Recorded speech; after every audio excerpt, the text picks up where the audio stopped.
Anggara bersama Anda dalam laporan khusus vonis Jessica. Di studio kami di Palmerah ada ahli hukum pidana dari UI, Pak Ahyar Salmi, tapi juga kami berbincang dengan Guru Besar Hukum Pidana Universitas Gadjah Mada, Profesor Edi Hiarie. Pak Edi, selamat petang. Pak Edi juga salah satu ahli yang dihadirkan Jaksa Penuntut Umum.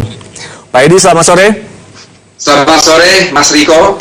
Pak Edi, kita tadi sempat ngobrol sebelum on air, Anda bilang sudah bisa memprediksi putusan hakim bersalah, tapi kita akan maju sedikit angle-nya, Pak.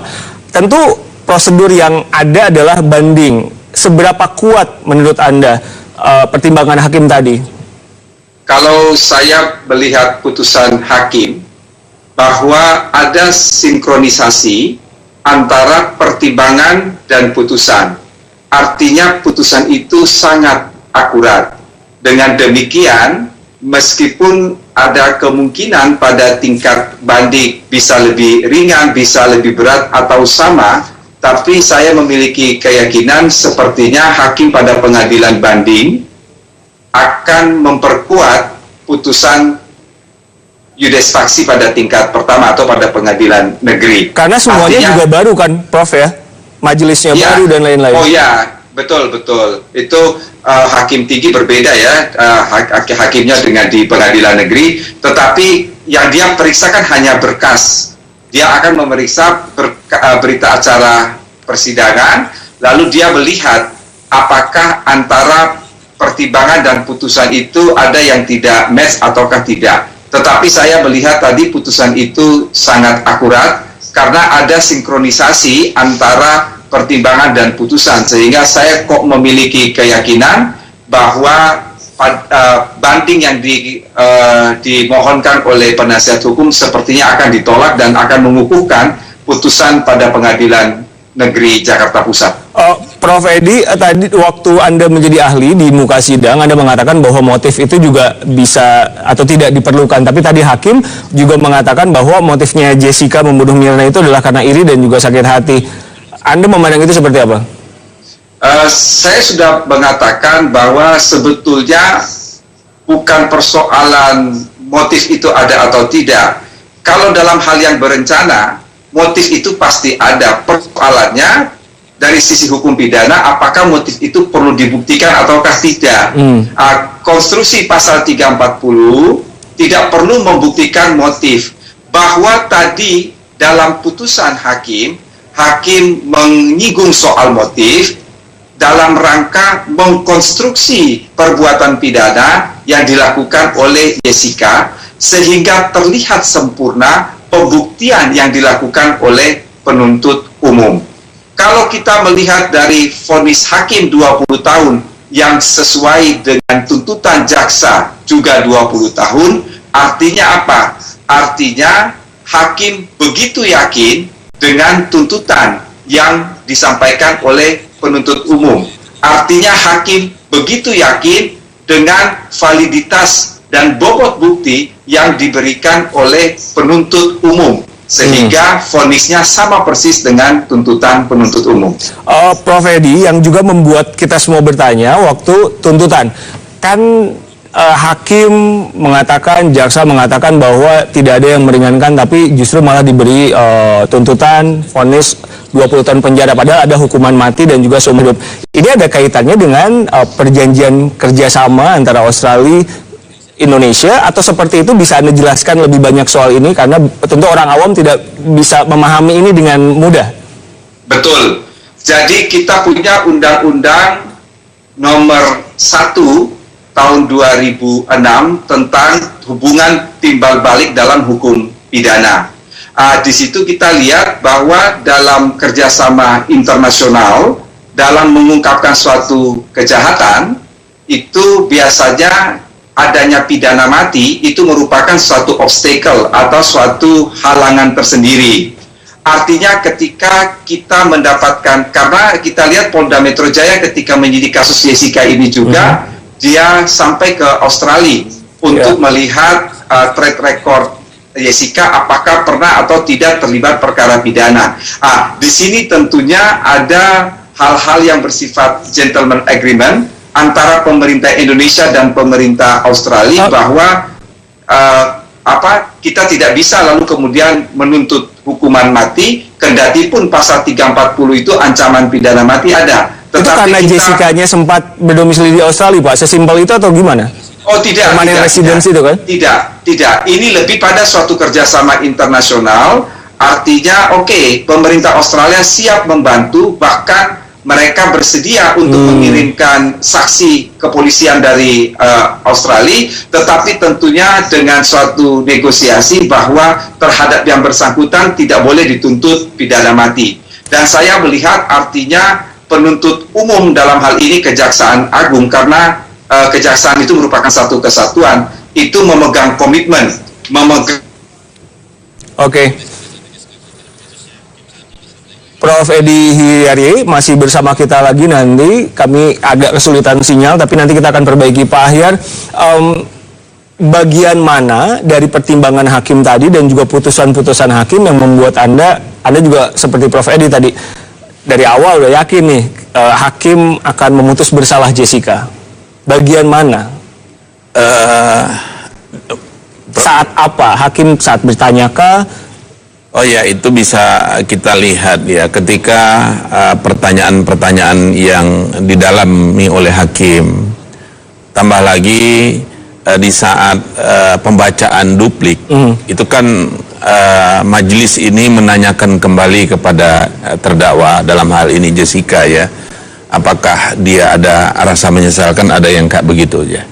Karena tadi putusannya cukup detail juga Pak ya, sampai dibahas dari mulai Jessica menangisnya tulus atau tidak, pakai kacamata, sampai juga tadi ada beberapa hal emosionalnya Jessica. Nanti kita akan bahas lebih banyak, tentu bagaimana pertimbangan-pertimbangan ini masuk ke ranah banding. Usai jeda Pak Ahyar, tetap bersama kami di laporan khusus vonis Jessica.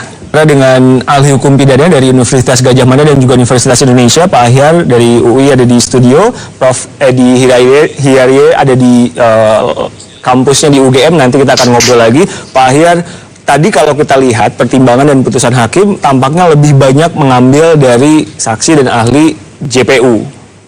Iya. Anda melihatnya seperti itu juga? Iya.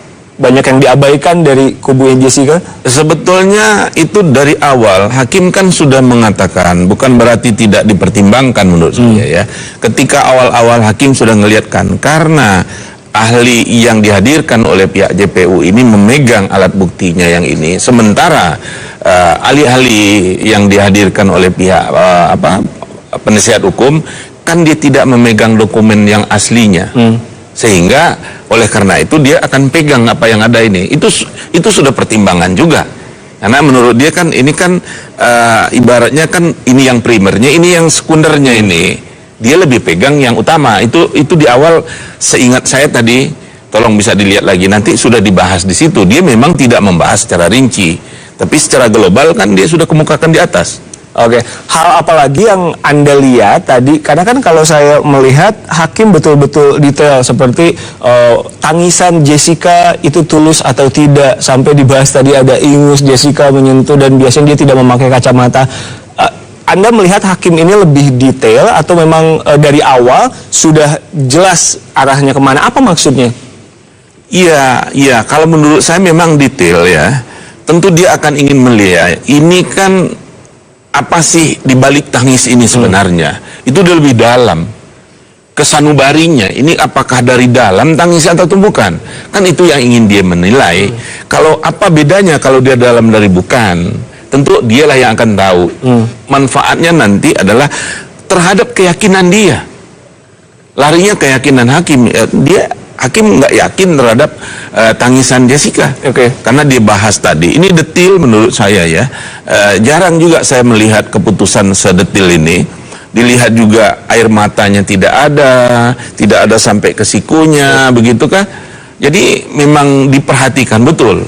Dan saya memang dari awal ini melihat, memang hakim yang bertiga ini luar biasa. Kalau saya lihat pembagian tugasnya, hakim ketua lebih banyak diam, lebih banyak memberikan hal-hal kepada anggota yang berdua. Nah itu, tapi bukan berarti hakim ketua tidak. Ini udah pembagian tugas di antara mereka, ini menggali. Contohnya juga kalau kita lihat ya, katakanlah indikasi-indikasi di sini bisa kita lihat dari awal. Ketika pertanyaan yang sebelah kanan itu sebenarnya tuh hakim yang urut-urutannya ada. Kalau Pak hakim yang Tahi berada atau Pak sebelah Binsa? kanan, ya Pak Partai, sebelah kanan itu lebih yang utama ketimbang yang sebelah kiri ketua. Itu biasanya begitu tuh. Pertanyaan biasanya dilemparkan dulu kepada yang sebelah kanan. Oke. Jadi itu wakil tanda kutip majelis lah secara tidak tertulis di situ. Nah, Jadi ada strategi-strateginya begitu Pak ya? mereka kelihatannya membagi dengan baik pertanyaan, mengeksplor semuanya. Kita tanya hal lain ke Prof. Edi. Prof, Ya. pertarungannya kan kalau saya boleh bilang seperti itu nanti di pengadilan tinggi. Tapi kalau kita melihat tadi dari putusan, dari pertimbangan hakim, hal-hal apa yang membuat ini menjadi kuat nanti? Tidak mungkin dikurangi lagi hukumannya atau justru malah ditambah? Yaitu tadi yang saya katakan, bahwa antara putusan dan pertimbangan hakim itu sinkron. Dan tadi yang seperti dijawab oleh Pak Ahyar, itu putusannya sangat detail. Mas Riko, kita jangan lupa ya bahwa majelis hakim yang mengadili perkara ini, mereka itu adalah hakim-hakim senior, ya, hakim-hakim senior yang mereka itu sedikit banyaknya dibekali ilmu yang namanya metode paralinguistik. Metode paralinguistik itu biasanya dipakai oleh hakim untuk mendeteksi apakah terdakwa itu berbohong ataukah tidak, termasuk gestur dari terdakwa. Mengapa sehingga hakim bisa berkeyakinan bahwa tangisan Jessica itu hanya sesuatu hal yang tidak tulus, karena memang mereka mempelajari ilmu paralinguistik itu untuk mendeteksi kebohongan. Indikasi yang lain misalnya, ketika dalam pemeriksaan terdakwa, kalau ditanya sama penuntut umum atau hakim, terdakwa lupa, tidak tahu, tidak ingat. Tapi kalau ditanya sama penasihat hukum, itu jawabnya lancar. Oke. Artinya apa? Lebih dari 50% itu kebohongan. Prof, nanti kan di tingkatan yang berikutnya, dibanding di pengadilan tinggi tidak akan ada lagi proses semacam ini kan Prof ya. Bagaimana Betul. nanti hakim memutus supaya semuanya adil, karena seperti yang tadi Anda bilang, 3 hakim ini dibekali A, B, dan C untuk melihat langsung terdakwa ketika menjawab pertanyaan.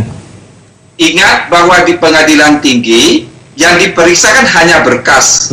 Jadi dia memeriksa berita acara sidang. Berita acara sidang itu isinya fakta, kemudian apa yang diutarakan oleh para saksi, apa yang diutarakan oleh para ahli, apa yang diutarakan oleh penasihat hukum. Kemudian dia akan mensinkronkan, dia akan melihat apakah berdasarkan berita acara persidangan dia sesuai ataukah tidak dengan putusan hakim. Kalau sudah sesuai, maka saya berkeyakinan kalau toh ini dibanding, permohonan banding itu akan ditolak. Artinya tetap pada hukuman 20 tahun penjara. Pak Edi dan Pak Ahyar, Hakim Binsar sempat bertanya di ujung duplik kalau tidak salah, sempat bertanya apakah terdakwa atau Jessica menyesal. Itu sudah tanda-tanda bahwa hakim sudah sebetulnya yakin dengan putusannya. Kalau saya itu adalah clue, saya membaca itu clue. Saya nggak tahu kalau yang lain membacanya seperti apa. Apakah ada saudara menyesal, dan nanti kan ada untuk yang... Itu kan artinya kalau menyesal berarti melakukan. Iya, itu bisa kita lihat sebetulnya juga. Tapi tadi Prof. Edi mengatakan dan Anda juga mengatakan ini semua tentang keyakinan hakim. Prof. Edi, tadi pertanyaannya sama ketika Hakim Binsar sudah menyatakan apakah Anda menyesal, itu clue juga seperti yang Pak Ahyar bilang. Oh betul, saya sependapat dengan Pak Ahyar. Jadi saya katakan ketika saya melihat sidang terakhir pada saat duplik, saya punya keyakinan penuh bahwa Jessica akan dijatuhi pidana. Mengapa? Pada saat duplik, seharusnya yang disampaikan oleh penasihat hukum yang memiliki kesempatan paling akhir adalah menyampaikan hal-hal yang memperkuat konstruksi hukum yang dibangun oleh penasihat hukum. Ternyata yang dibangun oleh penasihat hukum itu kontradiktif. Mengapa saya katakan kontradiktif? Dan itu akan memperlemah keyakinan hakim maupun memperlemah pembuktian dari penasihat hukum. Oke. Anda bayangkan, sebentar ya, Anda bayangkan dari awal sidang, penasihat hukum itu mencoba mengkonstruksi bahwa Mirna itu mati bukan karena cyanida. Sampai mendatangkan ahli racun, mendatangkan ahli forensik dari Australia, termasuk juga Dr. Jaya dari Indonesia sendiri ya. Tetapi tiba-tiba pada saat duplik, dia mengatakan ada menyampaikan informasi bahwa ada Arif dan Arif menyerahkan uang kepada Rangga. Kalau Arif menyerahkan uang kepada Rangga berarti Mirna dibunuh dengan cara apa? Dengan cara memberi racun cyanida. Jadi satu sisi dia mencoba menolak fakta bahwa Mirna itu mati karena cyanida, tetapi pada akhir duplik dia menuduh Rangga dan Arif. Ini kan kontra. Ya, ini yang saya katakan tidak masuk akal. Baik, kalau kita bicara dengan Pak Ahyar, kan hakim itu berpatokan pada keyakinannya. Ketika yakin dia akan memutus perkara ini, tapi nanti di tingkatan berikutnya, pengadilan tinggi, hakim kan tidak bertemu dengan terdakwa, tidak bertemu dengan opini-opini, tidak melihat ekspresi dari terdakwa. Bagaimana biasanya putusan dalam banding itu berlangsung? Ya, dia membaca apakah hanya sinkronisasinya tadi? Semua berita acaranya akan dipelajari lagi. Semua berkas-berkas akan dipelajari lagi. Nah, nanti dia akan melihat apakah pertimbangan hukum, terutama mengenai masalah uraian dari unsur-unsur. Setiap unsur kan tadi hakim pengadilan negeri mengatakan terbukti. Nah, nanti dia akan lihat juga apakah pertimbangan hukum, pendapat, analisa dari hakim di tingkat pengadilan negeri ini menurut dia itu sudah benar, sudah tepat atau tidak. Kalau tepat, biasanya pertimbangan hukum yang diajukan oleh majelis hakim di pengadilan negeri akan diambil alih, sehingga dia nanti akan menguatkan keputusan pengadilan negeri itu. Kecuali dia menilai ini nggak benar, nggak tepat pertimbangan hukum, maka dia akan mempertimbangkan sendiri, dia akan membuat keputusan sendiri. Itu. Kita masih dialog dengan Pak Edi. Baik, Prof. Edi, kita mengucapkan terima kasih atas waktu Anda bergabung di live event ini. Dan Pak Ahyar, pertanyaannya adalah, nanti deh kita break dulu karena sebetulnya masih banyak pertanyaan di otak saya. Ini kasus yang panjang sekali Pak Ahyar. Usai jeda. Kenapa Pak Edi? Pukul 19:05, saya Riko Anggara masih berbincang dengan ahli hukum pidana dari Universitas Indonesia, Ahyar Salmi. Pak Ahyar, sedari tadi kita berbicara soal kemungkinan-kemungkinan jika banding dan lain-lain. Tapi yang tak boleh dilewatkan adalah ekspresi Jessica ketika tadi menerima vonis 20 tahun penjara. Dari pengalaman Anda selama ini, apa yang Anda lihat dari wajah Jessica ketika mendapatkan vonis? Saya bukan psikolog atau ahli membaca ekspresi ya. Tetapi secara umum saja, saya melihat Jessica begitu tenang ya. Saya melihat konsisten dengan penampilannya. Kita lihat ini adalah sesaat setelah vonis dibacakan 20 tahun. Apa yang Anda lihat dari momen ini? Karena kan Anda juga belasan tahun ada di persidangan. Ya, ketenangannya saya lihat. Dia sangat bisa, apakah memang begitu sifatnya saya tidak tahu persis bawaannya, atau dia sangat bisa mengendalikan emosi, nggak tahu. Itu bukan bidang saya lah. Tapi tampak secara umum aja kelihatannya sangat konsisten sejak awal dia dijadikan terdakwa sampai saat sekarang itu. Saya nggak ngelihat banyak perubahannya. Bahkan di mata pandangan saya kok nggak ada perubahan tampilnya setelah mendengar keputusan itu dengan yang sebelum. Justru malahan ketika dia membacakan pledoi dan duplik, itu dia malahan menangis. Karena itu juga yang tadi dibacakan oleh hakim kan saat putusan itu, ketika pledoi, tangisan Jessica dianggap tidak tulus dan lain-lain. Kalau Anda melihatnya ini, justru ada kaget tadi sempat bicara sama saya bahwa dia tenang sekali ya. Tenang, kalau saya ngelihat begitu tenang, kan bisa kita lihat itu. Pandangan mata kan yang kita bisa saja berbeda, karena kita lihat melalui televisi dengan yang ada di tempat bisa saja berbeda. Tetapi yang mungkin kasat mata betul, ketika dibandingkan dengan pledoi dan duplik yang dibacakan, dia kan mengeluarkan air mata dan menangis. Terlepaslah penilaian hakim terhadap tangisnya itu. Tetapi fisiknya seperti itu kan faktanya. Kalau di sini saya tidak melihat ada Jessica menangis, hanya itu yang bisa saya ini kan. Kenapa begitu? Kenapa itu bukan bidang saya. Tadi saya bertanya karena Anda tentu lama ada di muka persidangan. Nah, kalau kita melihat tadi kuasa hukum dari Jessica Kumala Wongso memang melakukan langkah sesuai prosedur, ada banding, tapi juga ada beberapa hal dari hakim yang diprotes oleh Oto Hasibuan. profesinya dibahas dan lain-lain. Anda melihatnya seperti apa? Ya, itu boleh-boleh saja. Bagaimana sih persepsi penilaian terhadap dari sudut mana memandang pertimbangan yang dibacakan oleh hakim itu? Tentu kan bisa berbeda-beda setiap orang. Kalau dilihat dalam segi positifnya, mungkin saja hakim ini bisa memberikan suatu masukan bahwa kalau ada yang kayak begitu mungkin ada hal-hal yang ini yang perlu diungkap. Saya hanya melihat bagaimana sih proses peradilan kita ini akan lebih sempurna. Tetapi bisa juga kalau dari sisi Pak Oto mungkin beliau menafsirkan lain bahwa ini sudah semacam masuk ke dalam persoalan profesi dan keberatan terhadap itu. Nah, kita nggak tahu apakah itu nanti akan dijadikan bahan juga oleh Pak Oto di dalam memori bandingnya. Ataukah nanti Pak Oto juga langkah apa yang akan dia tempuh terhadap itu? Kan ada juga yang ngawasin hakim ini adalah Komisi Yudisial. Kita kan nggak tahu nih, belum tahu kemana arah dari keberatan yang disampaikan oleh Pak Oto tadi. Kan nanti masih ada waktu saat banding. Apa yang Anda perkirakan? Item-item apa saja yang akan dimasukkan oleh kuasa hukum Jessica untuk memperkuat atau mengurangi hukum Jessica nanti di pengadilan tinggi?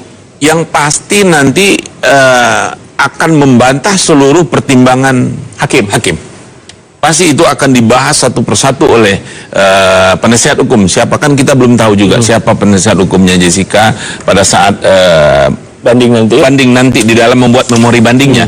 Apakah tetap Pak Oto atau dia akan ganti kan kita nggak tahu juga. Itu bentuknya berkas-berkas saja ya Pak ya? Oh, nanti di dalam memori banding itu adalah hakim pengadilan tinggi akan membaca berkas-berkas. Ada memori banding, ada kontra memori banding. Ada kontra memori banding dari jaksa. Nanti kita akan bahas juga apakah jaksa kita belum tahu apa dia akan banding atau tidak. Kan tadi jaksa berpikir dulu. Ya. Karena memang jaksa nggak mempunyai kewenangan yang hadir itu untuk menyatakan seketika banding atau tidak. Sorry saya miss. Ini kan kuasa hukumnya akan banding. Ya. Otomatis akan bergulir lagi di pengadilan tinggi dong Pak? Iya. Nah, yang jaksa tadi akan bergulir di pengadilan tinggi, yang kita belum tahu siapa penasihatnya nanti di pengadilan tinggi. Apakah akan terdakwa ini, Jessica ini akan mengganti kuasa hukumnya atau tetap Pak Oto? Nah, kalau tetap Pak Oto, tentu siapapun nanti penasihat hukumnya di tingkat banding pasti akan dibahas tanda kutip dikulitin adalah pertimbangan hukum dari hakim tadi bahwa itu tidak tepat, itu tidak benar. Kita akan bahas nanti item-itemnya. Pertimbangan mana yang sepertinya amat kuat sehingga sulit untuk dibantah. Usai jeda Anda menyaksikan laporan khusus vonis Jessica.